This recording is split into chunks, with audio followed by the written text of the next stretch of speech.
Imagine for a moment that you're not defined by the mistakes or choices of your family. What if your life, your future, and your destiny were truly in your own hands? It's a radical idea, especially in a world where so many people feel weighed down by the past, by things their parents or grandparents did, or by the reputation of their family name. But what if I told you that you're not stuck with your family's mistakes? That's exactly what Ezekiel 18 is all about. In this powerful chapter, God speaks through the prophet Ezekiel to challenge a common belief in ancient Israel. People used to say, "The parents eat sour grapes, and the children's teeth are set on edge." This old proverb was more than just a saying. It was a way of thinking that blamed children for the sins of their parents, as if guilt and punishment could be inherited like eye color or a family heirloom. In other words, people believed that kids had to pay the price for their parents' bad choices, that the consequences of one generation's actions would automatically fall on the next. Imagine growing up with that kind of burden, feeling like you could never escape your family's shadow, no matter how hard you tried. But God steps in and says, nope, that's not how it works. God makes it clear, everyone belongs to me. The one who sins is the one who will die.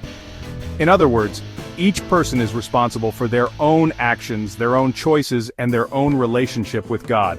You're not doomed by your family's past, nor are you automatically blessed by it. Your life is your own. Let's break it down even further.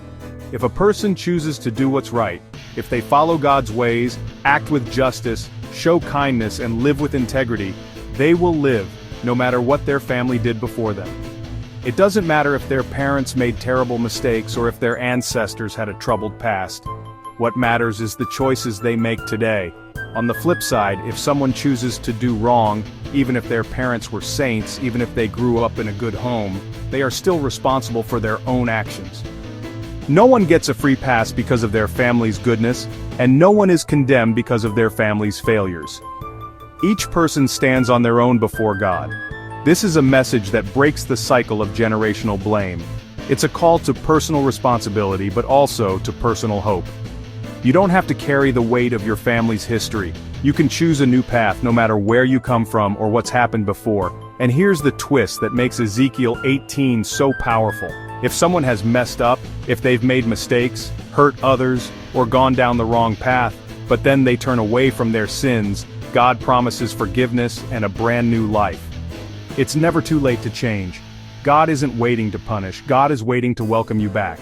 This chapter isn't just about blame, it's about hope, transformation, and the power of personal responsibility. It's about the freedom to choose a different future, to break free from